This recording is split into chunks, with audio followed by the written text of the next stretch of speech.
특별히 감사하고 싶은 분이 두 분 있습니다. 우리 찬양 예배 때마다 우리 은혜로운 찬양 할 수 있도록 도와주시는 우리 열줄비파, 오늘은 특별히 은혜로웠던 것 같습니다. 우리 열줄비파에게 감사합니다라는 뜻으로 우리 박수로 축복했습니다.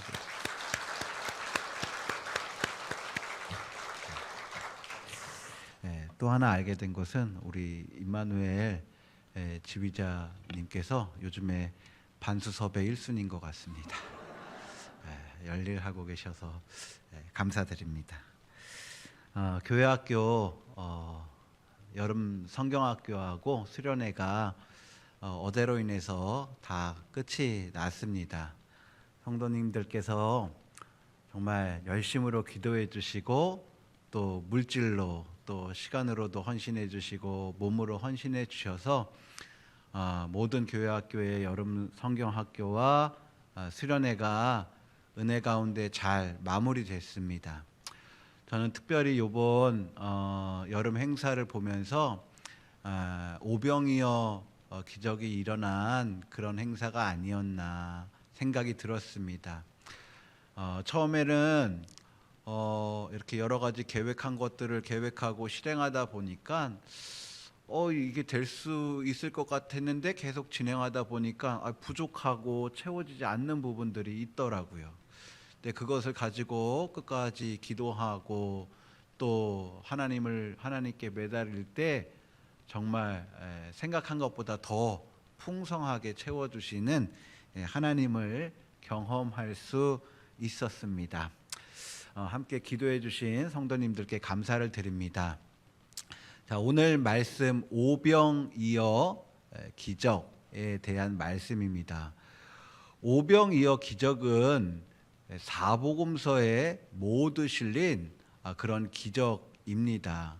사복음서에 다 실렸다는 것은, 다 기록되었다는 것은 그만큼 오병이어가 중요하기 때문에 네 가지 복음서에 다 기록되었을 텐데요.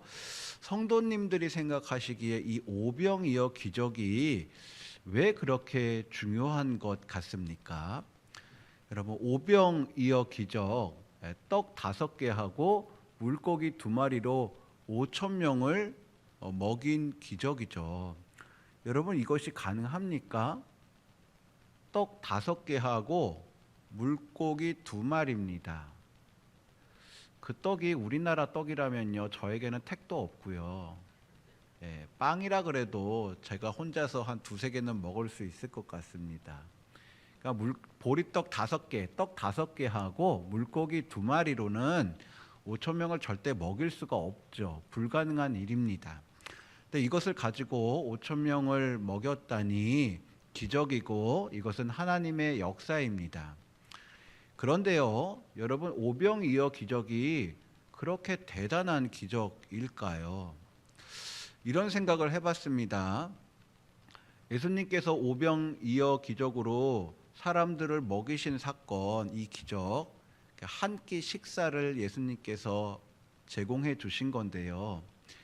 여러분, 우리 한 끼 식사 안 먹어도 큰일 나지 않지요. 근데 한 끼 식사 예수님께서 제공해 주신 것이 공간복음에 요한복음까지 4복음서에 다 실릴 만큼 그렇게 대단한 것일까요? 한 끼 식사 먹은 거거든요. 그게 나병 환자를 고친 사건보다, 안진뱅이를 일으켜 세운 사건보다, 죽은 사람을 살리신 사건보다 얼마나 중요해서 내 복음서에 다 실렸을까요? 저는 이런 생각을 해봤습니다. 오병이어 기적이 네 복음서에 모두 실린 이유는요, 하나님께서 우리의 한 끼 식사까지도 책임지시는 분이시기 때문에 4가지 복음서에 다 실린 것이 아닌가 생각을 합니다. 생각하기에 따라서는 한 끼 식사 별거 아니지, 아주 작은 것이지 생각할 수도 있겠지만, 하나님은요, 우리 삶 가운데 우리가 대수롭지 않게 생각하는 그 작은 한 끼 식사까지도 모두 챙기신다는 것입니다. 바꿔 말하면 여러분, 이 오병이어 기적을 다른 사람들이 행하지 않았습니다. 다른 사람들이 행하지 못했는데 예수님으로 인해서 이 기적이 행해진 거거든요. 그 말은 여러분, 우리가 한 끼 식사 먹는 것조차도 하나님의 은혜가 없으면 안 된다는 말이죠. 그래서 우리의 작은 것까지도 다 챙기시는 하나님을 보여주는 그 기적이 이 오병이어 기적이 아닌가 생각이 됩니다. 자, 이렇게 중요한 오병이어 기적 4가지 복음서에 다 실렸습니다. 그런데 마태, 마가, 누가 이 공간 복음을 보니까요, 이 오병이어 기록 가운데 공통점이 좀 있더라고요. 어떤 공통점이 있었냐면, 이 오병이어 기적은요, 세례 요한이 죽은 다음 사건으로 기록이 되었고요. 두 번째 공통점은 뭐냐면, 예수님께서 이 오병이어 기적을 행하시기 전에 제자들을 2명씩 짝지어서 파송을 보냈어요. 이 공통점이 있더라고요. 그래서 오늘 말씀을 보면요, 그 예수님께서 파송한 제자들이 예수님께 돌아오면서부터 이 오병이어 기적이 시작이 되는데요. 우리 30절 말씀 함께 읽겠습니다. 시작. 사도들이 예수께 모여 자기들이 행한 것과 가르친 것을 낱낱이 고하니. 자, 예수님께서 제자들을 파송했습니다. 그리고 그 제자들이 돌아왔는데요. 오늘 우리 마가복음 말씀에서는요, 제자들이라고 하지 않고요, 사도라고 말을 합니다. 여러분, 이 제자들이 예수님이 부활하고 승천하시기 전에 그 제자들을 가르쳐서 이렇게 사도라고 이렇게 지칭한 것, 마가복음이 유일합니다. 근데 이 사도라는 말은요, 헬라어로 아포스톨로이라고 하는데요, 그 뜻은 보냄을 받은 자라는 뜻입니다. 자, 이 왜 보냄을 받았나? 여러분, 왜 사도라고 지칭했나? 아까 말씀드린 것처럼 마가복음 6장 7절을 보면요, 예수님이 제자들을 파송했어요. 예수님께서 보내셨단 말이죠. 그래서 이 제자들을 사도라고 칭한 것이고요, 이 사도들이 돌아온 것으로부터 이제 오늘 말씀이 시작됩니다. 마가복음 6장 7절에서 13절을 보면요, 예수님께서 파송하는 제자들이, 이 사도들이요, 돌아다니면서 귀신도 쫓아내고 병자들도 고치는 능력을 행했습니다. 그리고 복음도 전파했습니다. 자, 이 제자들은 정말 복음 전파와 하나님의 능력과 역사를 마음껏 전하고 돌아온 것이죠. 여러분이 돌아온 사도들의 마음이 얼마나 기뻤겠습니까? 여러분, 동시에 이 제자들은요, 주님께서 맡겨진 사명을 감당하느라 많이 지치고 피곤했을 것입니다. 자, 이렇게 사명을 감당하고 돌아온 제자들에게 예수님께서 뭐라고 하셨는지 31절 말씀 함께 읽겠습니다. 시작. 이르시되 너희는 따로 한적한 곳에 가서 잠깐 쉬어라 하시니 이는 오고 가는 사람이 많아 음식을 먹을 겨를도 없음이라. 자, 세상에 나가서 복음을 전하고 하나님 나라를 이루고 온 제자들, 얼마나 지치고 힘들었겠습니까? 그런 제자들에게 예수님께서 뭐라고 말씀하셨냐면, 얘들아, 따로 한적한 곳에 가서 쉬어라 라고 말씀하셨습니다. 여러분, 사람에게는 쉼이 필요합니다. 창세기를 보면 하나님께서 6째 날에 사람을 만드시고 7째 날에 안식하셨죠. 따라서 사람이 창조된 후에 가장 먼저 경험한 것은 일이 아니라 쉼입니다. 순서가 그렇습니다. 그래서 사람은 잘 쉬어야지 일을 할 수가 있습니다. 반대로 쉬지 못하는 사람은 제대로 일을 할 수도 없습니다. 근데 여러분, 이 쉼이라는 것은요, 역사적으로 보면 모든 사람들이 가지고 있고 누릴 수 있는 것은 아니었습니다. 과거에 쉼은요, 특권층만의 전유물이었습니다. 왕이나 귀족 같은 특권층들만 쉼을 누렸고요, 힘없는 사람들, 노예 같은 사람들에게는 쉼이 없었지요. 이스라엘 백성들도 그랬습니다. 이스라엘 백성이 애굽에서 노예로 지날 때에 이스라엘 백성들에게는 쉼이 없었지요. 눈 뜨면서부터 눈을 감을 때까지 그들은 쉬지 못했습니다. 태어나면서부터 죽을 때까지 그들에게는 쉼이라는 것이 없었죠. 그런데 하나님께서 그들에게 쉼을 주셨습니다. 자, 예수님도 제자들에게 쉼을 주셨고요. 자, 하나님께서 그 이스라엘 백성들에게 어떻게 쉼을 주셨나? 안식일, 계명을 통해서 쉼을 주신 거예요. 여러분, 하나님께서 이스라엘 백성에게 얘들아 쉬어라 라고 말씀하신 것은요, 여러분, 이제 이스라엘 백성은 쉼이 없는 노예 같은 자들이 아니라 쉼을 소유하고 쉼을 누릴 수 있는 아주 존귀한 존재가 되었다라는 것을 의미합니다. 자, 예수님도 그렇게 제자들에게 쉼을 주십니다. 얘들아, 따로 한적한 곳에 가서 쉬어라. 여러분, 예수님은요, 오늘날 우리에게도 주님의 말씀을 따르는 우리에게도 동일하게 말씀하십니다. 얘들아, 일주일 동안 세상 속에서 얼마나 나의 사명을 감당하고 하나님의 뜻을 이루느라 힘들었니? 이제 따로 한적한 곳에 가서 좀 쉬어라 라고 분명히 주님께서는 우리에게 그렇게 말씀하실 것입니다. 그러면 어떻게 해야지 잘 쉴 수가 있을까요? 저희 그 친척분을 보니까요, 남자들은 쉬려면 사우나를 가더라고요. 여성분들은 찜질방을 가시더라고요. 가서 이제 쉼을 쉬시는데요. 여러분, 잠깐 이렇게 좀 이렇게 쾌적해질 수는 있는데 잠시 지나면 다 똑같아지잖아요. 여러분, 그러면 우리가 진짜 쉼을 누리려면 어떻게 해야 할까요? 여러분, 그 답이 마태복음 11장 28절에 있는데 우리가 다 아는 말씀입니다. 어떤 말씀입니까? 수고하고 무거운 짐진 자들아 다 내게로 오라, 내가 너희를 쉬게 하리라. 여러분, 이 말씀에서 알 수 있는 것은요, 참된 쉼은요 주님 안에서만 누릴 수 있다라는 거예요. 여러분, 쉼의 주인은 주님이시라는 거예요. 그래서 우리가 진짜 참된 쉼을 누리려면 주님 안에 거할 때, 주님 앞에 나아갈 때만 우리가 쉼을 누릴 수 있다는 거죠. 참된 쉼은, 우리의 전 인격의 쉼은 주님 안에서만 누릴 수 있습니다. 근데 오늘 말씀에서 나온 것처럼 예수님이 분명히 얘들아 따로 한적한 곳에 가서 쉬어라 라고 말씀하셨거든요. 그래서 우리가 쉬기 위해서 물리적 장소가 불필요한 것은 아닙니다. 물리적 장소가, 쉬기 위한 물리적 장소도 중요하고 필요합니다.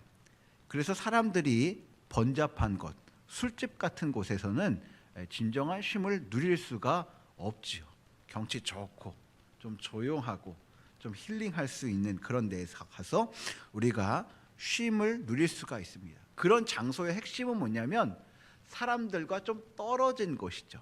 예수님께서 제자들에게 얘들아 따로 한적한 곳에 가서 쉬어라, 얘들아 사람들이 좀 없는 곳에 가서 쉼을 누려라 라고 말씀하고 있는 것입니다. 한적한 곳이라는 것은 무엇을 의미하냐면 오늘 성경에 보면 빈들이라고 나오는데요, 여러분 빈들은 또한 광야이기도 합니다. 성경에서 빈들과 광야는 어떤 장소냐면요, 첫 번째는 하나님, 사람들과 떨어진 장소입니다. 그런데 빈들과 광야는요 동시에 사람들과 떨어짐과 동시에 하나님을 만나는 장소이기도 합니다.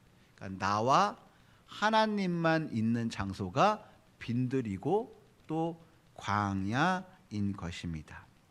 여러분, 그곳에서 어떤 일이 일어날까요? 여러분, 이스라엘은 광야에 있을 때 하나님께서 하늘에서 내려주시는 만나를 먹었어요. 여러분, 그래서 여러분 이 만나를 먹음을 통해서, 하나님의 양식을 통해서 이스라엘 백성들은 그 거친 광야에서 재충전하고 또 다음날 광야길을 걸어갈 수 있었던 거죠. 그래서 여러분, 우리가 쉼을 쉬기 위한 가장 최적의 장소는 사람들과 좀 떨어짐과 동시에 하나님의 은혜를 공급받을 수 있는 그곳이 진짜 쉼을 누릴 수 있는 거예요. 여러분, 그래서 쉼을 영어로는 refresh라고 하잖아요. 다시 새롭게, 다시 신선하게 되는 것이 진정한 쉼을 누리는 거예요. 그냥 아무것도 안 하고 스톱 한다 그래서 쉬어지는 것이 아니라, 진짜 쉼은 세상과 잠깐 멈춤과 동시에 하나님의 은혜로 나를 재충전해서 다시 나아갈 수 있도록 하는 것, 바로 그것이 진정한 쉼을 누리는 것입니다. 여러분, 이런 곳이 어디 있을까요? 바로 교회입니다. 일주일 동안 세상 가운데 있다가 잠시 세상과 떨어져서 하나님의 양식, 하늘에서 주신 하나님의 양식을 공급받고 다시 세상으로 나갈 수 있는 그런 에너지를 다시 재충전할 수 있는 곳이 어디냐면 바로 교회입니다. 그래서 교회는 첫 번째로 쉼의 장소예요. 여러분, 교회에 나왔을 때 하나님께서 주시는 쉼을 누리시기 바랍니다. 아멘. 그런데요, 우리가 이렇게 한적한 곳에 있는데 교회에 있어도 물리적으로 쉼을 누리지 못하는 경우가 있습니다. 그래요, 안 그래요? 다들 잘 쉬고 계시는군요. 네. 우리 한번 오늘 말씀 한번 읽어볼까요? 32절 33절 함께 읽겠습니다. 시작. 이에 배를 타고 따로 한적한 곳에 갈새에 그들이 가는 것을 보고 많은 사람이 그인 줄 안지라. 모든 고을로부터 보도로 그곳에 달려와 그들보다 먼저 갔더라. 자, 제자들이 쉬려고 따로 갔는데요, 쉴 수가 없었어요. 왜요? 큰 무리가 제자들을 보고 나서 예수님이 계신 줄 알고 제자들을 따라온 거예요. 그들의 쉼을 빼앗겼어요. 쉬어야 되는데 쉬지 못했어요. 무리들 때문에 쉬지 못했어요. 교회에 오는, 주님 앞에 나오는 많은 분들이 교회에서 사실은 안식을 얻길 원합니다. 은혜로운 말씀 듣고 쉼과 안식을 얻길 원하죠. 세상 속에서 지친 사람들이 교회에서 정말 평안을 얻길 원합니다. 그런데 때로는 교회에서조차 쉼을 누리기가 힘들 때가 있습니다. 교회에 오니까 여러 가지 관계들, 사역들이 있기 때문이죠. 교회에 오니 나보다 더 연약한 사람들이 눈에 보이고 나의 도움을 필요로 하는 자들이 눈에 밟히기 때문에 쉼을 누리기가 힘들어 보일 때도 있습니다. 여러분, 어떻게 해야 될까요? 일단 나의 쉼이 중요하니까 모른 채 해야 할까요? 우리 주님, 우리 예수님께서는 어떻게 하셨는지 34절 말씀 같이 읽겠습니다. 시작. 예수께서 나오사 큰 무리를 보시고 그 목자 없음 양 같음으로 인하여 불쌍히 여기사 이에 여러 가지로 가르치시더라. 예수님이 오시는 무리들을 모른 채 하지 않으셨어요. 얘들아, 일단 내 제자들 쉬어야 된다, 나중에 와라, 이렇게 하지 않고 그들을 모른 채 하지 않으셨고요, 그들을 품으셨어요. 이 무리들을 보고 예수님께서 하신 동작이 세 가지인데요, 첫 번째는 무리들을 보셨고요, 그를 불쌍히 여기셨고요, 그 다음에 그들을 가르치셨다, 이렇게 되어 있습니다.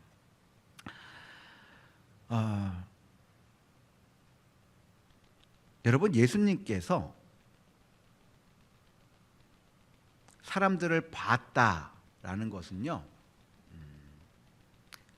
영어로 말하면 C가 아니고 이렇게 watch예요, watch.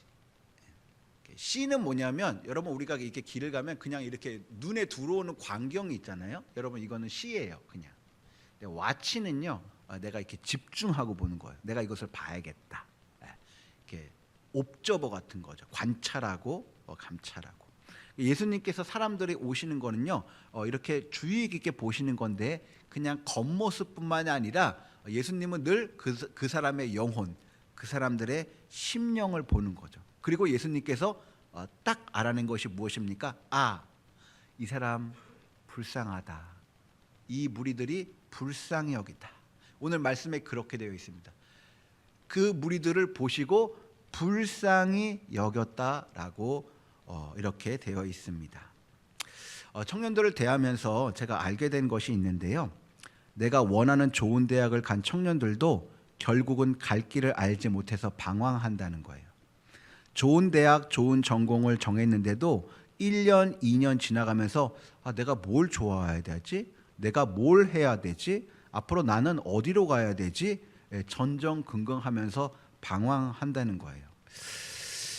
청년들 같은 경우에는요, 내가 어디로 가야 할지 알지 못하기 때문에 정말 손에 닥치는 대로 이것저것 다 손에 쥐으려고 합니다. 이 전공도 하고 저 전공도 하고 이 아르바이트도 하고 저 아르바이트도 하고요. 닥치는 대로 합니다. 자격증도 딸 수 있으면 가능한 많이 땁니다. 관계도 이 관계도 맺고 저 관계도 맺으려 합니다. 그러다 보니 청년들에게 시간이 없습니다. 그렇게 해서 좋은 직장에 가면 달라질까요? 여전히 동일한 질문은 계속이 됩니다. 여러분, 예수님 없는 인생은 이처럼 이정표 없는 인생처럼 바쁘기만 한 인생을 살아가게 되는 거죠. 그런데 예수님은 마태복음 14장 6절에서 분명히 말씀하셨습니다. 내가 길이다, 내가 진리다 라고 말씀하셨습니다. 또 요한복음 8장 32절에서는 진리가 너희를 자유케 하리라고 말씀하셨어요. 그래서 길 대신 예수님을 아는 자는요, 내가 갈 길을 알기 때문에 자유합니다.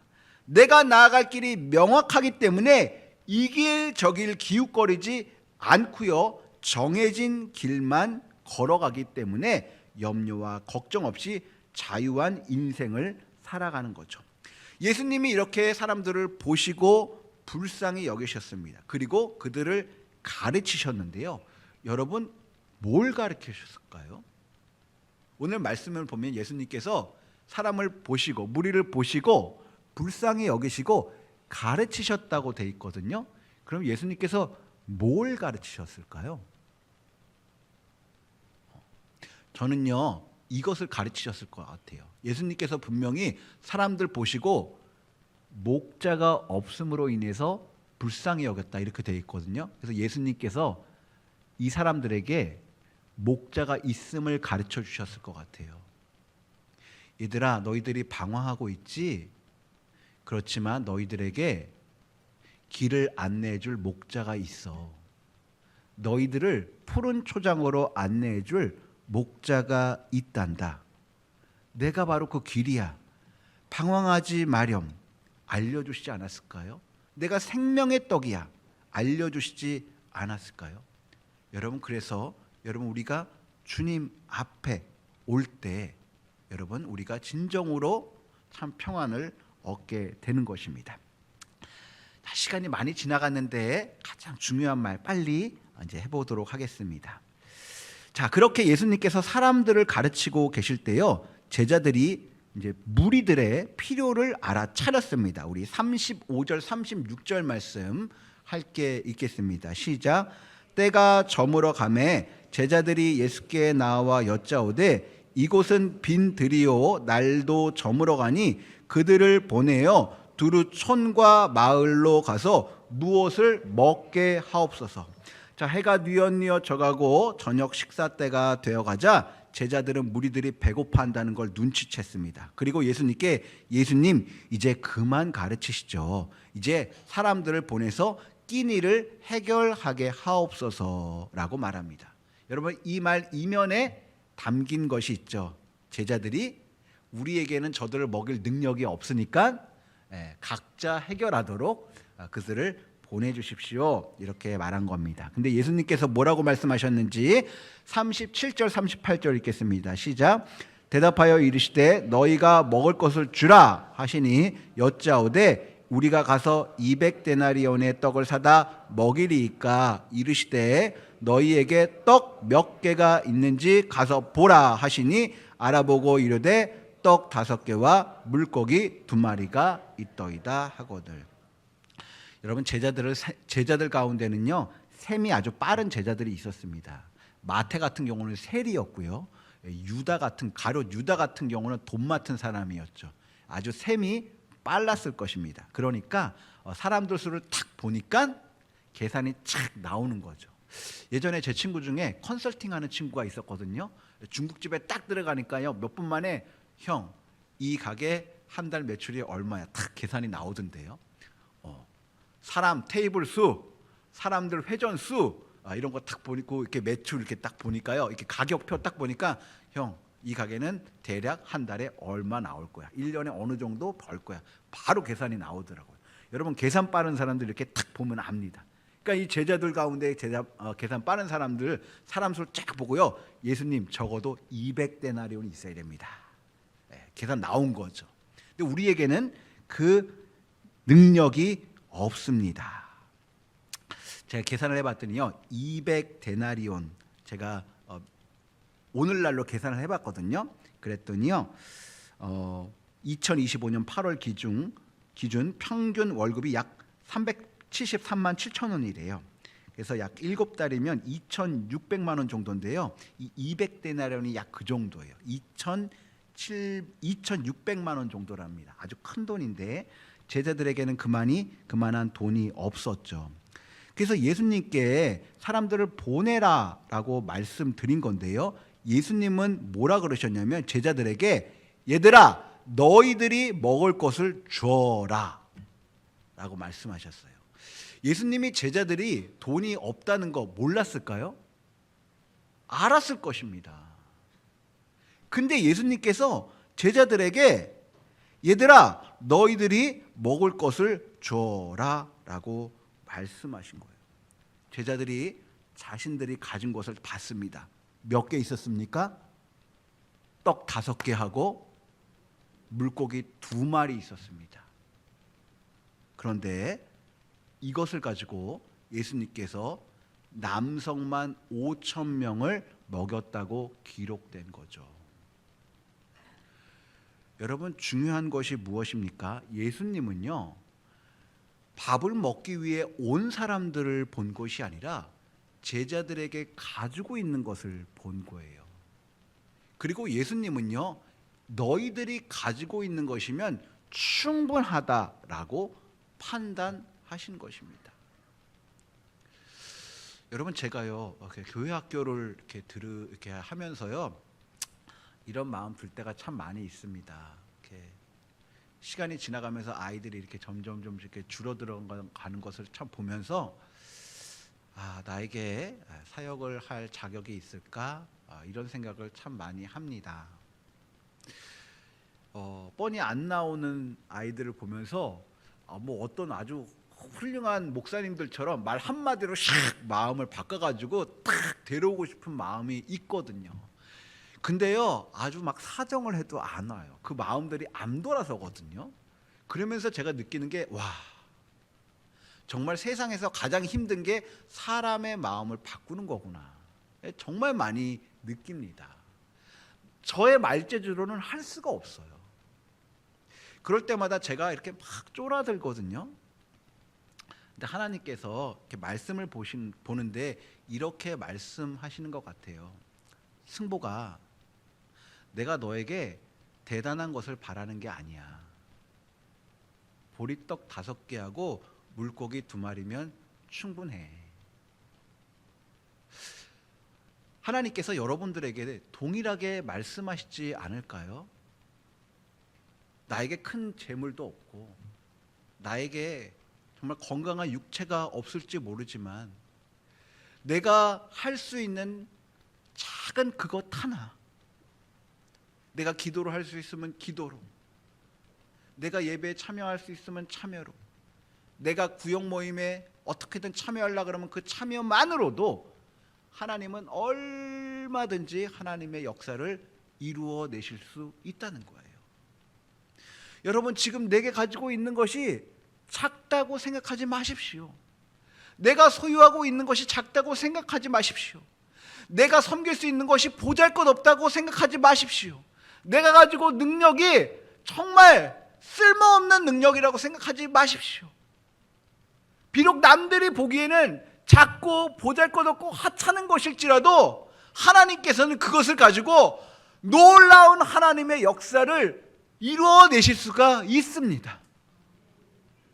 그러므로 여러분, 마음을 바꾸세요. 하나님, 나에겐 이거밖에 없습니다. 그래도 이것으로 충분하게 하여 주옵소서. 하나님, 이것으로 하나님의 역사를 이루어 주시옵소서. 여러분, 그래서 여러분, 주님께서 말씀하십니다. 얘들아, 보리떡 5개, 물고기 2마리면 충분하다. 그것을 나에게 가져오렴. 더 놀라운 것이 있습니다. 오늘 말씀 마지막을 보면요, 이 보리떡 5개, 물고기 2마리로 다 나눠 죽어도 남았어요? 안 남았어요? 남았어요. 저는 이런 상상을 해봤어요. 자, 제자들이 이제 바구니로 나눠줍니다. 상상을 해보세요. 보리떡 5개와 물고기를 나눠줍니다. 사람이니까 자, 하나 나눠줬습니다. 떡으로 치면 하나 나눠줬습니다. 2 나눠줬습니다. 3 나눠줬습니다. 4 나눠줬습니다. 다음번에 여기 속에 몇 개 있습니까? 하나 남았습니다. 제자들도 알 겁니다. 자, 이거 주면 속에 있어요, 없어요? 없어요. 딱 죽고 들어갔는데 어라, 또 있어요. 하나, 2, 3, 4. 자, 이제 속에는 하나밖에 안 남겠지? 딱 나오는데 또 있어. 이렇게 된 것이 아닐까. 계속 준 거예요. 계속. 근데 떨어지지 않는 거예요. 그리고 나중에는 가득 차게 12바구니나 남았다 그러거든요. 여러분, 저는 이런 생각을 해봤어요. 왜 하나님께서, 예수님께서 이런 방법을 택하셨을까? 처음부터 여러분 5,000명 먹을 만큼 이만큼 쌓아놓고, 봤지? 이만큼 있어. 여기서 나눠줘. 분배해서 나눠. 이런 방식을 택하신 것이 아니라 하나, 2, 3, 4. 또 있어. 하나, 2, 3. 안 떨어졌어. 왜 이런 방법을 택하셨을까? 저는 이런 생각을 해봤어요. 여러분, 이제 1년이 지나가면서 섬기시는 분들이 이런 생각을 합니다. 와, 나 내년에는 절대 못해. 교사 내년에는 절대 못해. 에너지 방전. 와, 다 고갈됐어. 근데 다음 주에 오니까 또 할 수 있어. 죽을 것 같았는데, 샘물이 마를 것 같았는데 내일 오니까 또 할 수 있어. 무엇 때문에요? 주님께서 새 힘을 주시니까, 새 능력 주시니까, 새 은혜 주시니까 내 능력으로, 내 계산으로는 떨어진 것 같은데 떨어지지 않는 거예요.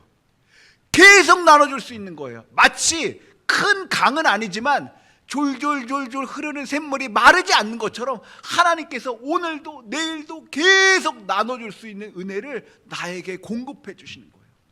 그리고 시간이 지나서 보면 처음에 내가 가졌던 것보다 더 많은 것이 나에게 남아있도록 하나님께서 은혜를 주시는 거예요.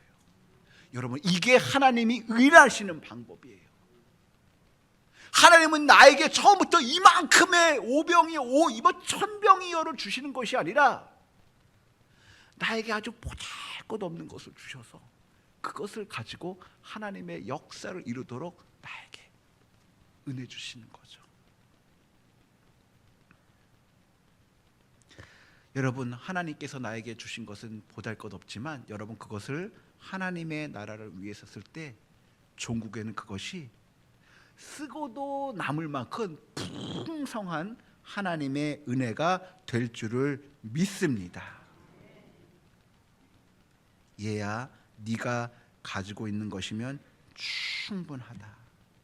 여러분, 이 하나님의 음성을 들으시고 나에게 있는 보리떡 5개와 물고기 2마리를 주님을 위하여 사용하는 우리 모두가 되기를 축복합니다. 하나님 아버지, 오늘 오병이어 말씀을 들었습니다. 너무나 자주 듣는 말씀이지만 이 안에도 또 우리가 알지 못했던 하나님의 풍성한 은혜가 있음을 보게 됩니다. 하나님은 나의 한 끼 식사까지도 가볍게 여기지 않으시고 챙겨주시는 하나님이심을, 하나님은 나의 보잘것없는 능력과 소유도 하나님의 큰 역사를 이루는 데 사용하시는 줄 믿습니다. 하나님, 세상은, 사탄은 내가 가진 것이 보잘것없다고, 네 것은 소용없다고 그렇게 우리를 낙심하게 하지만, 하나님은 얘야, 네가 가지고 있는 것이면 충분하다라고 말씀하시는 하나님이심을 오늘 말씀을 통해 깨닫습니다. 하나님, 이제 내가 가진 이 작은 것을 주님께 드림으로 말미암아 풍성한 하나님을 경험하는 우리 모든 성도의 식구가 되게 하옵소서. 예수 그리스도의 이름으로 기도합니다. 아멘.